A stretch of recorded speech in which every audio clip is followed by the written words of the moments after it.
Ladies and gentlemen, Best Worst Cantina presents another episode of Unemployed Commentators with your favorite little brown man, Giancarlo. Gary Miller. Oh, okay. You're brown too? Yeah, dude. Sick. How you doing, man? Dude, I misread that. I'm sorry. I thought that's where we were going. I mean, we didn't choreograph it. We gotta have rehearsal on that one, dude, because I thought it was kind of obvious, but my bad. Oh, my bad. Well, it's another episode of Unemployed Commentators. Gary Polis is, or is it Jared or is it Garrett? Gary Polis. Gary Polis's favorite podcast. It is Monday night at 9:50 p.m. It is December 14th, 2020. This year is almost over, Mr. Miller. Is it? It's just gonna go into 13 months, dude. I have a feeling it's gonna. With our luck, for sure, man. 2020 with an extra month and a steel chair coming. It's gonna be the extra month is called Desanuary. Well, it was a great night of fights. I'm sure you caught some, right, Gary? Dude, it was I thought it was a great card. For sure. There's so much to talk about. Mm-hmm. It was UFC 256. And it started out in the early prelims with Chase Hooper. Chase Hooper really needs to work on his stand-up, dude. Fair, but I've been erroneously calling my co-host Austin Hooper, tight end, but Chase Hooper is what I was thinking of. He's got the jiu-jitsu skills of G Baby here. Nah, he's way more advanced. If only you got to do jiu-jitsu, bro. His submission was crazy, dude. But yeah, I agree with you. No, I mean he's only 20 years old at the moment. I think he's 21 actually. Yeah. And he still has a long career ahead of him. But yeah, he was taking a lot of damage that is going to probably catch up to him when he's like 36. And he was taking a lot of damage until the third round while he just did like an Imanari roll and just went straight to honey hole, which is a jiu-jitsu leg lock technique where you got two legs crossed in the inside. And he finished an outside heel hook from the honey hole on the third round. And the thing is that Peter Barrett, if he was to practice his leg locks, he had a leg lock opening there that he could have attacked. It could have been a calf slicer. Ooh. Yeah, if you guys look at that fight closely, it was so many opportunities. I was just like, I was screaming at the TV. Have you become like a coach level, you think, with you just feel like a corner man almost? You're like, oh, you see some and yeah. You know how like you got like these old men that yell at their TVs during a football game and they're like, that was bullshit. He should have done this, and that. That's how I feel. That sounds a lot like me. Yeah, it's frustrating. I'm sure you feel the same way when you see like your team is the Broncos, obviously, correct? Yeah, I mean, but I like good football and I like good wrestling. I like good MMA. You can tell when shit's terrible. Mm-hmm. And I hate that shit. Yeah, I hate like mediocre grappling in a professional fight atmosphere. But of course, in the sport of MMA, you're not practicing one aspect of the sport like I am. They're practicing so many other aspects. There's striking, there's boxing. I'm sure if I was to go striking with one of those guys, they would knock me the fuck out. Yeah, same, dude. For sure. Then the next fight was Tisha Torres versus Sam Hughes. That was a nasty fight. I actually I think it was originally Tisha Torres versus Angela Hill. That would have been a great fight, but Tisha Torres is a monster. It's because she's Puerto Rican for sure, though. So I've heard. Yeah, of course. So I've heard. Yeah, I mean, it's in our blood, but she would totally kick my ass. Then you got Gavin Tucker versus Billy Quarantillo. Gavin Tucker won by decision. To tell you the truth, I was ordering pizza at that time. I wasn't really paying attention. Yeah. I was just trying to carb up. We've said almost every fighter can kick our ass, but I think there ought to be an Unemployed Commentators knockout challenge where each fighter gets 15 seconds to knock us out. And it's just back to back to back to back to back to back. Bro, with so many damage to our head just trying to get knocked out by these fighters, by the episode 200, we'd be like, yeah, Dude, welcome so to Unemployed Commentators. but it would be the caveat would we even if we get knocked out, we'd have to come back into the fight Yeah. to make it fair. And after that fight was Renato Moicano versus Rafael Fisiev. Fisiev knocked him out in the first round, 4 minutes in. People thought that was actually an early stoppage. I actually thought it was too, to tell you the truth, during the fight. But then after the fight was over, seeing him like all wobbly, I was kind of glad that they stopped that fight, dude, because Fisiev is a monster in kickboxing and Muay Thai. I think he trains out of Tiger Muay Thai in Thailand. Is that a prison or a real place? Tiger Muay Thai? Yeah. This is an actual gym. Okay.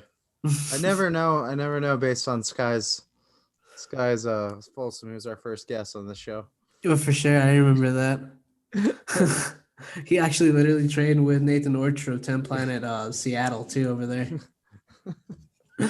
And then the premier prelim fight was Cub Swanson versus Danielle Pineda. Cub Swanson, beautiful display of boxing, bro. Beautiful display after a year off because he tore his ACL in a grappling match in quintet against Jake Shields. Did you know that? I did not. That was his coming back fight.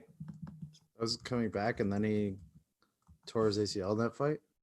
No, he was just grappling with Jake Shields, and then he tore his ACL from a leg lock. Oh, okay. Because I was like, whoa. So he came back, then got hurt, and then came back. No, he took a year off because of that grappling match.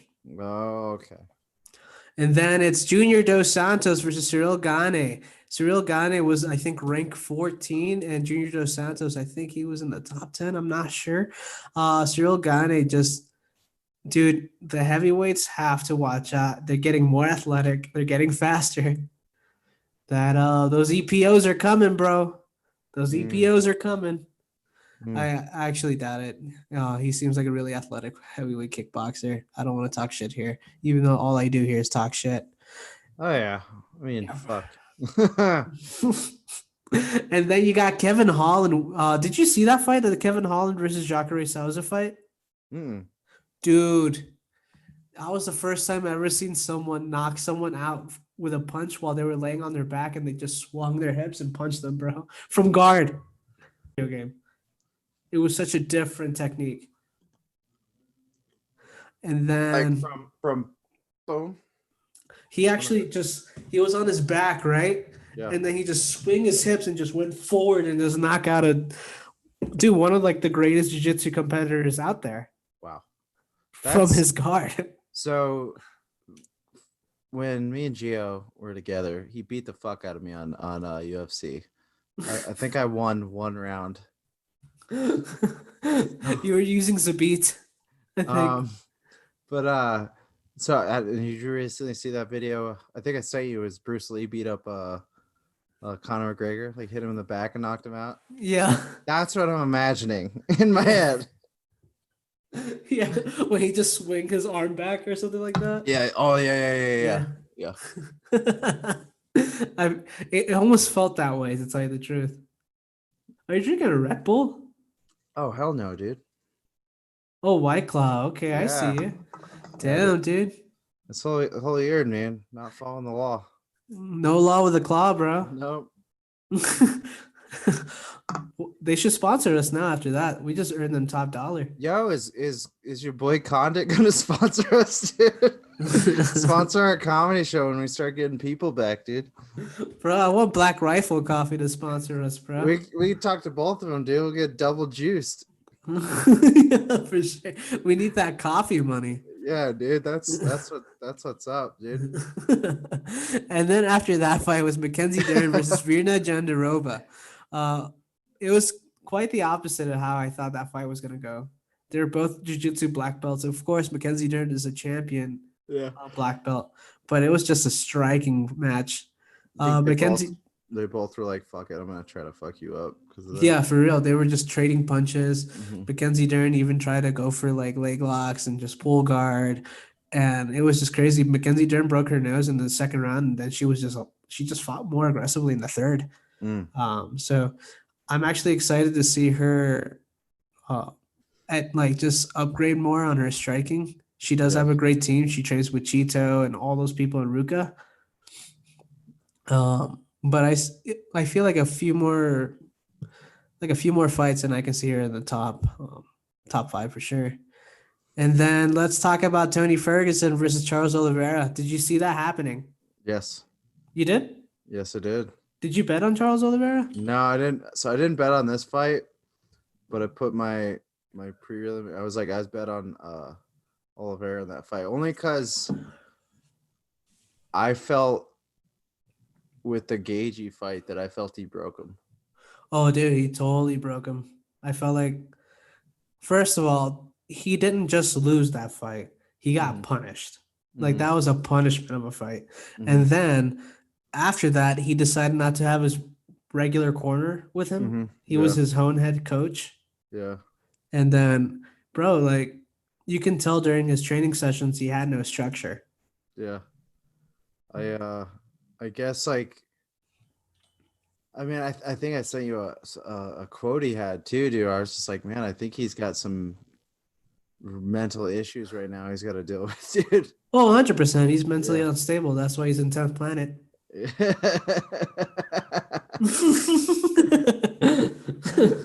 No, but I hear stories. And I'm not even calling the guy out and saying like, hey, you're mentally ill, but it's probably needs some sports therapy and get back on the right track a little bit.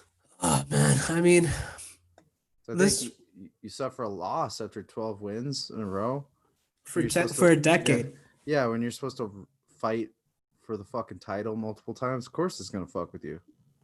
And this is me quoting Kenny Florian. He even says it. He's like, look, Tony Ferguson wasn't the most technical striker, and he was never the most technical grappler off of his back. He just had heart. And then you're going against someone like Charles Oliveira, who's basically a technical grappler and a technical striker. Dude, like if Charles Oliveira out wrestled him, and Tony Ferguson's an All-American. Yeah. You imagine Khabib?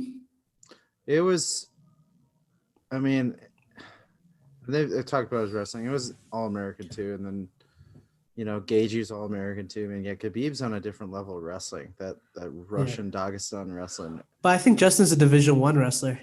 Yeah. Is that above All-American or under? D1 is still All-American. Is All-American? Yeah, if you take top 8 at the Nationals. But even Burroughs, I think, got beat by another Russian dude previously. I think DC and Khabib had a bet on that. But I guess just from my perspective on that fight too, I mean, the heart was there. It's not like it went away. I mean, how the fuck he didn't tap in that armbar? Yeah, no, he was tough in that fight. But that's the thing. It's just Ferguson was never a technical guy. He was just a guy that fought with his heart. Yeah. And he just, dude, he has meth head energy, bro. Like he was not gonna tap to that armbar. For those type of people, you have to choke him. Yeah, the people like, how do you not choke? I'm like, have you seen the dude fight? Yeah. Even like, I really mean that fight with Gagey, it was like watching like an old boxing match when you're walking like Chuck Wepner just fucking bleed, dude.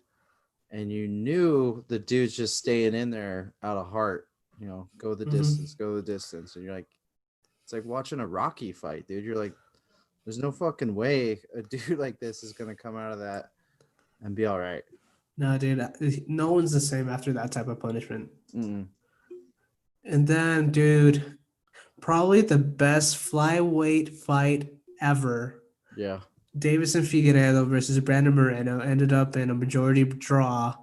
Jesus Christ, what a great fight. Yeah. Brandon Moreno is such a Mexican fighter.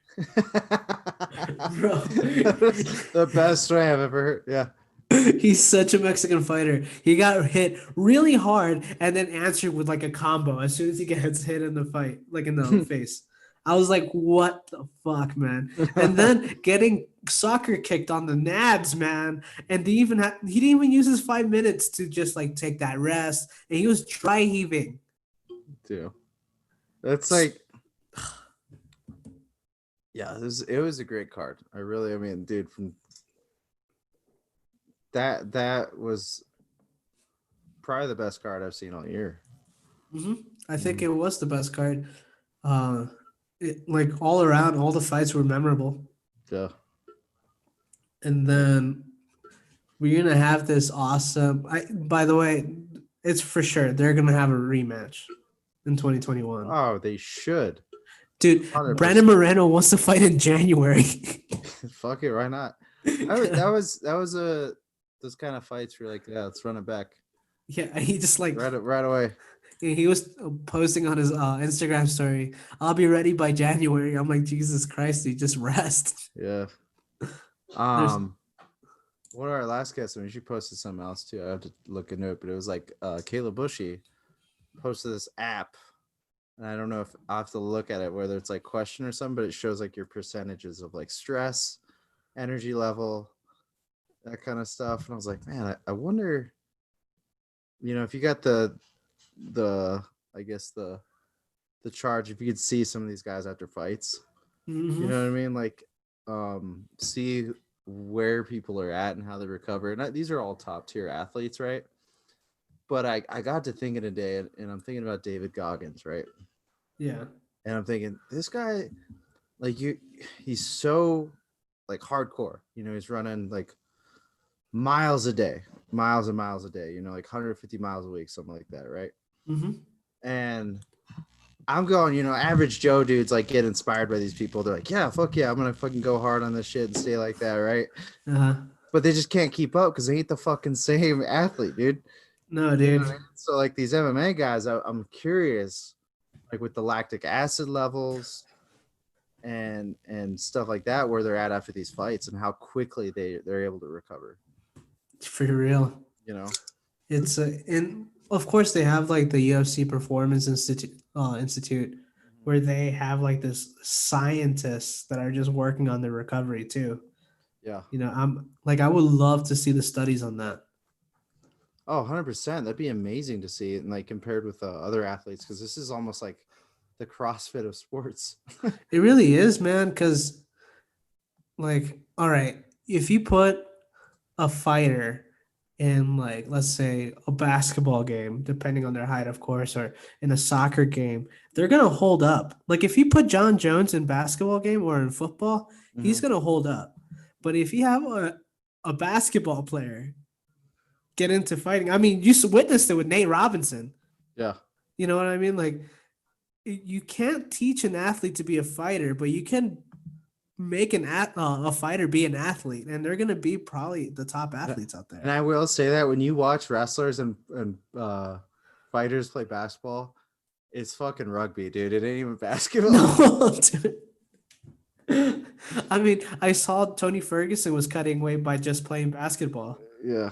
And I was like, oh man, I feel bad for anyone that tries to guard him, bro. I watched Khabib play basketball, and I mean, I really was like, dude, bless your heart, dude. Like, you're like one of the best, like, if not the best fighter in the world.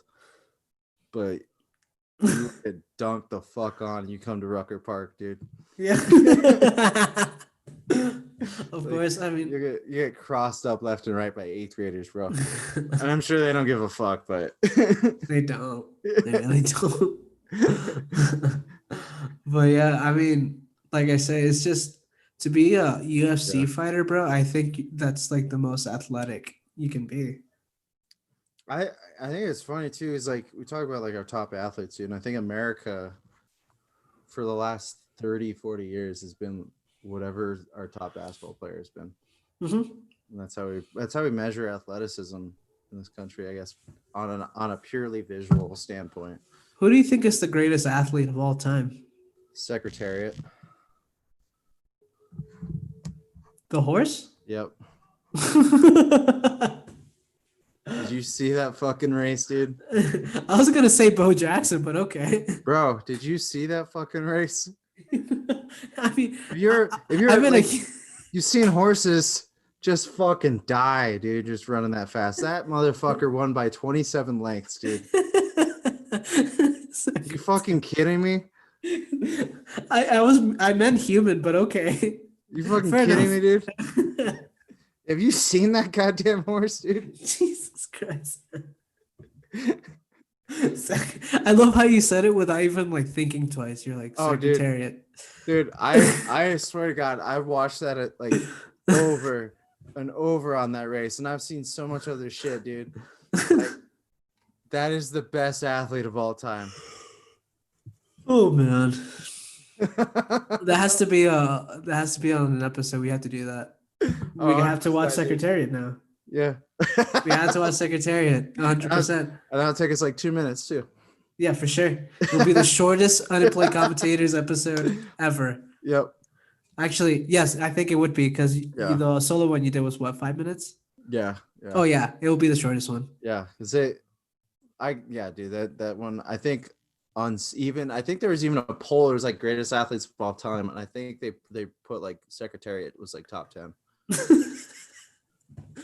100%. Yeah, I mean they didn't specify human. And I just gotta say, I was like, as just a fan of athletics and stuff, dude. Like I've seen dominant performances. Like Michael Phelps, I think is up there too, Well, for sure. But, I mean, think about it. Can anyone out wrestle Secretariat? I doubt it. Dude, yeah, try to fucking maybe like old like we're talking like old natives like back in the day, like Cherokee man just taming wild horses. That's it. Yeah, that's it. Bad motherfuckers like that. Like except for LeBron to go for Colby Covington, I want LeBron James to at least wrestle Secretariat. LeBron's our dude now who are like, LeBron could do this, LeBron could do that. The motherfucker he might be like Shaq when Shaq was done. He's like, I'm gonna try everything. Bro, I would love for LeBron James to step on the octagon with John Jones. That would be a fair fight. Yeah, because they're the same size. Yeah, because like when they talked Kobe, I was like, the only thing I could see is if he got on top of him. I think Colby Covington could fuck him up. I think he could, but here's the thing: like, I'm a lot better than a lot of friends I've ever wrestled, but I have shot in before, and I'm like, oh fuck, you're heavy. Now they suck at wrestling, so I was able to beat their ass. But for a split second, I was like, fuck, they're heavy. This sucks ass. You got to count on that good old single leg, man. Yeah, dude. So the fact they didn't know what they're doing, like, helped me tremendously. So that's why I think Kobe Covington has the edge. But LeBron James could palm his head. For sure.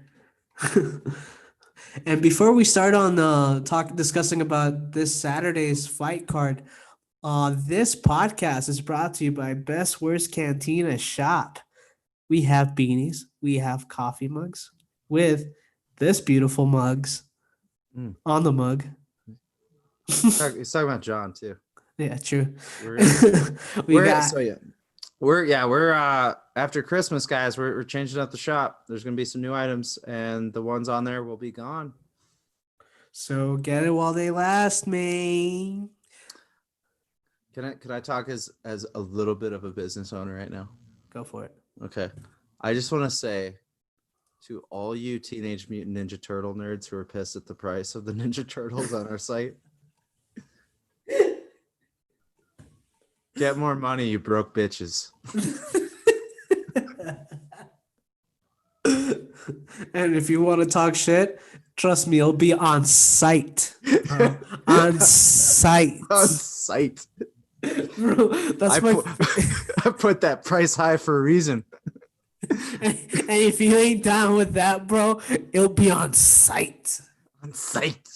Bro, I think that's my favorite thing. I was talking to my coach, Nate, and he was just saying about someone. He's like, dude, if I see him, it'll be on site. And I was like, I need to say that now.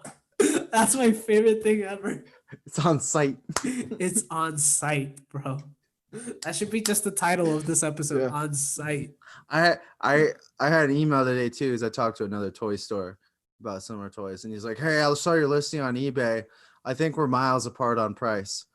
And I was like, "All right, so you're a broke bitch too." I bitch, get more money. Dude, this is the only thing I'll probably follow a video. This is the dumbest thing I talk about, like luxury items, right? When people are like, "Oh, they're too expensive." Yeah, you can say they're too expensive, but I saw a bunch of you motherfuckers pay $300,000 for a piece of cardboard, which was a holographic Charizard, dude. So I don't want to hear shit from you motherfuckers. For fucking real, dude. Yeah. I think we've talked about that multiple times on this podcast too.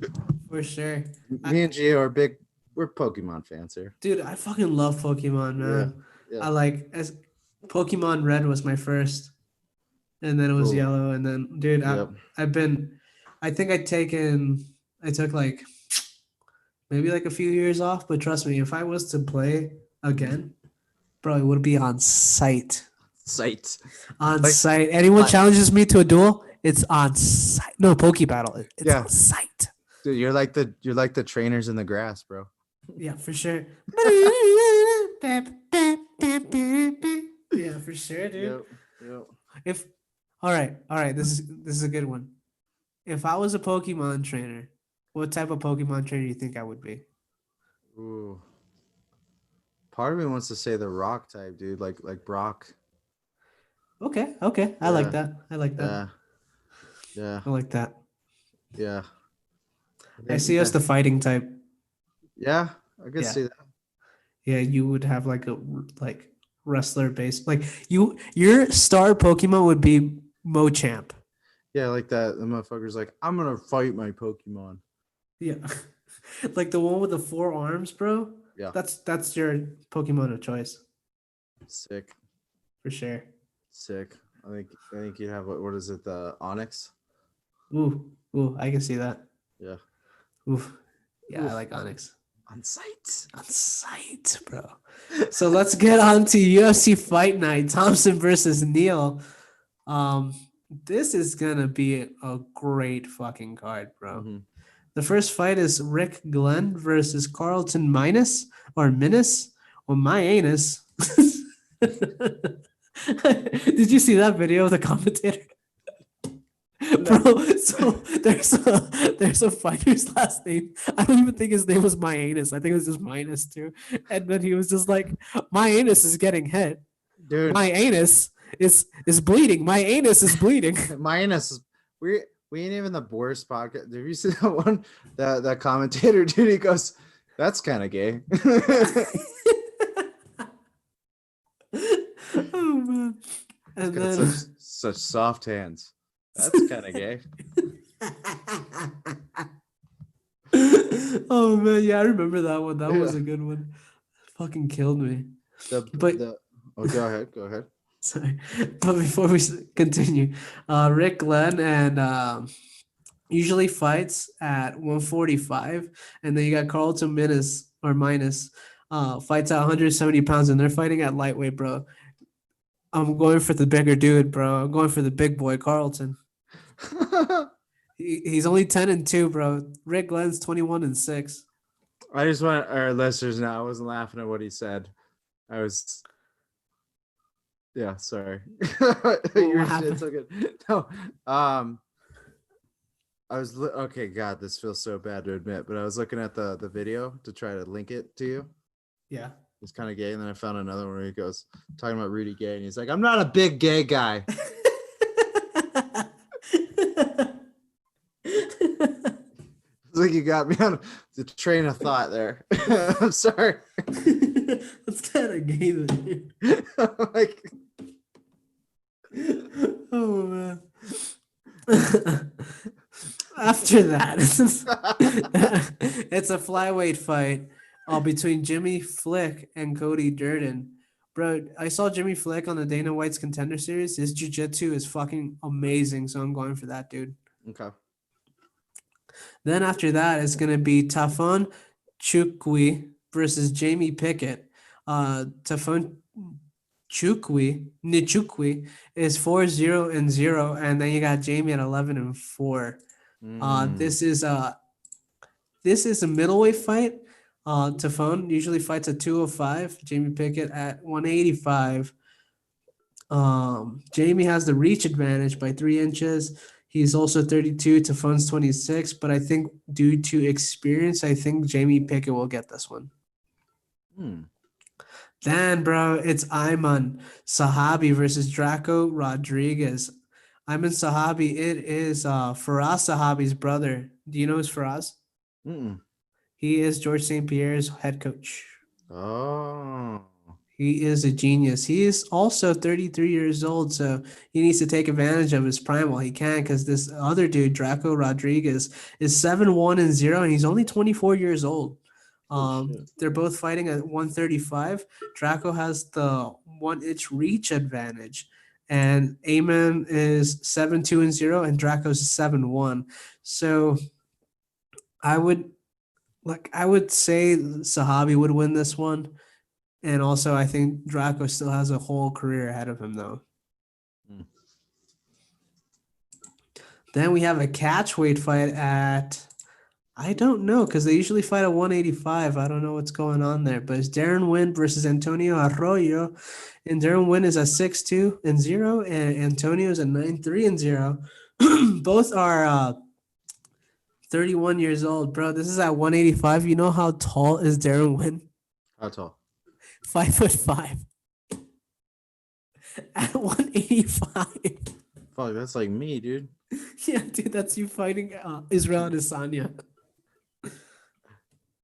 Jesus Christ. That's like a little brother fighting like heads on the head like this, and you're just swinging away. Yeah, because Antonio Arroyo is 6'2". Holy shit, dude. But you know what? Antonio only has a 3.5 reach advantage. How is that motherfucker built?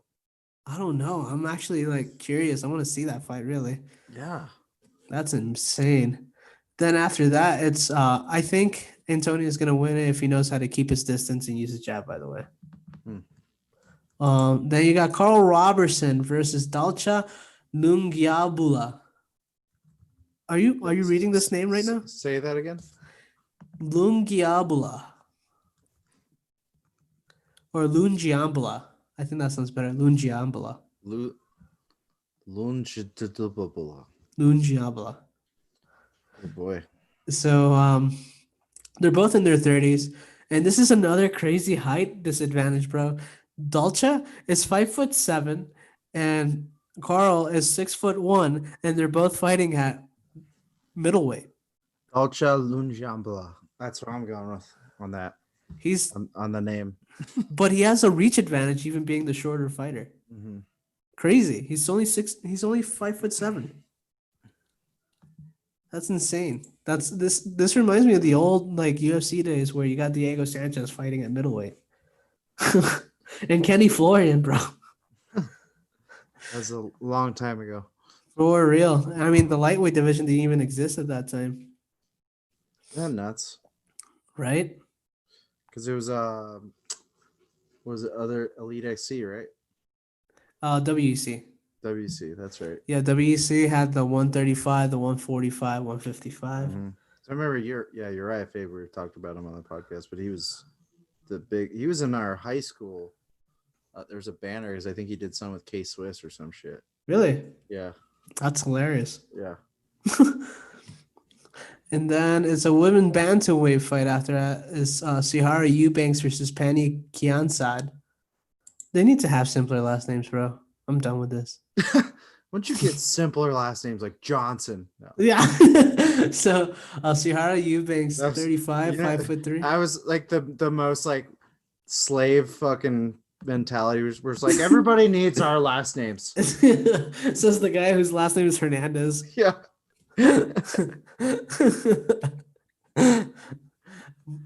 This fight, I feel like it's gonna be probably Kiansad's fight, man. I don't know if you know anything about these. Not as well. Fill me in. To tell you the truth, I don't really know that much either. I just see by the stats. Okay, we're gonna make something up here. Okay, so Pani Kiansad spent time in a Spanish prison. Sahara Eubanks escaped one of Beyonce's Nike sweat factories by Mm. beating everyone to death. So I think I'm gonna go with Sahara Eubanks. All right, I'm going to Pani Kiansad. Okay, yeah. So I feel like escaping the authoritarian workshop of Beyonce Knowles of Destiny's Child is pretty tough to do. So the premier prelim fight is Bilal Muhammad versus Diego Lima. Diego Lima is a beast, so I'm going for Diego Lima. Okie dokie. Okie dokie. Diego Lima is 17-7-0. Bilal Muhammad 17-3-0. Bilal Muhammad's a beast too, though. But I see it going for Diego. Ooh. That is just a prelim card, by the way, bro. Bilal. Next, the first fight on the main card is Anthony Pettis versus Alex Morono. Dude, every time he's around, I'm like, damn, he's been fighting for fucking ever. Yeah, dude, and he's only 33. Yeah, that'll never, I don't think that feeling will ever go away. I'm like, damn, he's been around forever. And he's been performing really good too. Yeah. So I'm going for Anthony Pettis in that fight. I think I am too. Then we got Jillian Robertson versus Talia Santos. Taylor Santos. Jillian Robertson 9-4-0. Taylor Santos 16-1-0. I think I might have to go Santos on this one. Me too, bro. Yeah. Then it is Marcin Tybura versus Greg Hardy, man. Dude, I bet against Greg Hardy last time and it fucked my parlay. So are you gonna bet for him now? It depends on how I structure the other ones, but I might have to. I mean, he is a big dude, man. Yeah. But the other guy's more experienced. But you know, with these heavyweights, you never know. That's the thing. I think that division is so volatile, dude, and it always has been. Yeah, because they take so much damage too, bro. Yeah. You know? Then these next 4 fights, man, is going to be so good. It's Marlon Moraes versus Rob Font. I'm going to go for Marlon. Marlon just came off of a loss against your boy, the Sandman, bro. Corey Sandhagen. Yeah, I'm going to have to go on Marlon. Me too. Now, this other fight I'm really excited for. Michael Pereira versus Kalen Chaos Williams. Yeah, I'm going Kalen Williams. Man, I really want Pereira to win though, because I love him doing flips and shit. I agree, dude. I don't know right now. I mean, I'm buying into the hype, I guess. I mean, Chaos Williams is a beast, dude. I think I'm gonna go for Pereira. That's fair. Pereira. And then the co-main event is Jose Aldo versus Marlon Chito Vera. What's your opinion on that fight? Chito, man. 10P Pharrell, man. Yeah. I'm going for Chito. I mean, dude, I don't dislike Jose at all. I think he's a bad man, but I don't know. Just part of me is like, are the best days gone? And just I think he took too much damage, man. That 13-second knockout, dude. I mean, yeah. I know. Maybe it's just you or me, but like when you get like Ben Askren like knocked out super quick like that, that's gotta like, I mean, that's like in the movies when somebody just smacks you with like a brick in the back and you're out. Like, yeah. Brain damage on that's gotta fuck you up. Bro, you know what's funny? To add insult to injury, you know there's a Na Na remix by Kanye? Really? Yeah, and 2 Chainz says, I'm going down like I'm Askren. Damn. He took that well. Oh, dude. He tweeted, he's like, damn, I can't even take a break with Kanye songs. Dude, I think for a while until like a next big knockout comes, him and Nate Robinson are gonna be taking so much shit talk. Hey, that's the risk though, man. Yeah. I mean, it was like fucking Mike Tyson and Buster Douglas for the longest time too. For sure. You know? But now everybody's like, yeah, he's the baddest man on the planet. Yeah. Yeah. And America's sweetheart at the same time. Dude, it was funny because like I remember growing up from like 99. No, I take it back, like 96 to like 2008 until when he raped someone? Well, like because he came back and bit Holyfield's ears off. And then he was the joke from 96 to 08. 100%. Yep. Matt TV never let it Yeah. go. Never let it go. They just ripped on his ass all the fucking time, dude. And I personally think what changed opinion, my opinion is this: The Hangover and his one-man show. 100%. That's what I think. And his podcast. Yeah. And then is the main event: Stephen Wonderboy Thompson versus Jeff Neal. What do you think's gonna go on in that fight? I think win or lose, Stephen Thompson's probably gonna have something nice to say about Jeff Neal.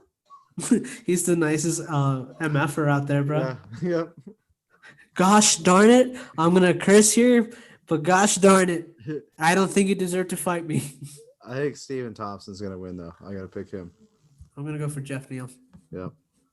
I think Stephen Wonderboy Thompson's not become the gatekeeper, and he's 37 years old, bro. He's 37. I think he's got one last one in it. You think so? Maybe one last little hit. Probably. Who knows? Yeah. I mean, Stephen Wonderboy Thompson is a beast, though. And his karate is amazing. His striking is great. Yeah. But I still think people are seeing. See, the thing is, when it comes to karate, bro, their weakness is always going to be a left hook. Their chin is out there. Their guard is not up. They're always like standing side to side. All's missing is that left hook, the same one that Michael Bisping knocked out Luke Rockhold with. Luke Rockhold, he talked a lot of shit going in that one too. Oh yeah, for sure.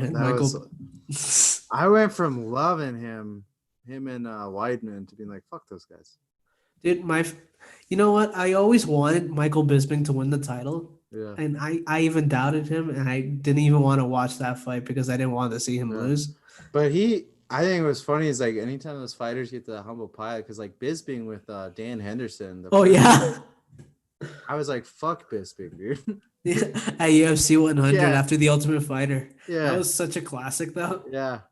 So then, and then I ended up rooting for him too. And so yeah, it's funny, dude. It's just funny how that fucking happens with fights. For sure. You know? And then that's it. That's the card, man. 15 fights.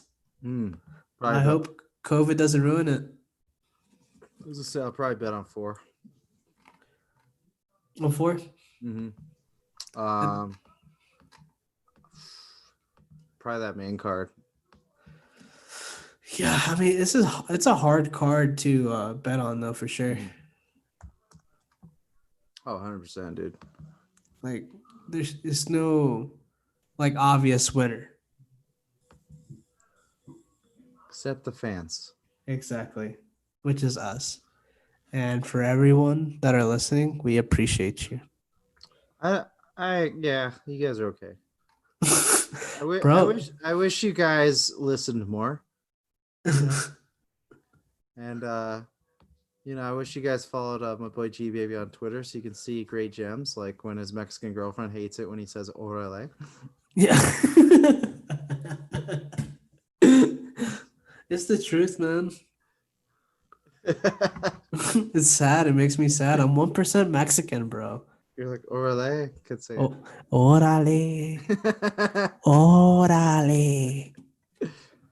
It's like, I think your tweets are a little bit more saner than I am right now. I like how random your tweets are, though. I forget to tweet and then I get pissed off and I go tweet and I'm like, wow, this looks insane. You look like what you tweet like if you're Tony Ferguson's mind right now, bro. So straight retweeting most of the time. Yeah, I don't. Oh yeah. God, I went after NBC and then it's SNL. That's my last tweet. That's cool. That's fucking funny. All right, brother. Do you think this is it? I think this is it. All right. Thank you guys listening. Make sure you check out the shop, like we said earlier, and stay unemployed. Yep. Bye. Bye.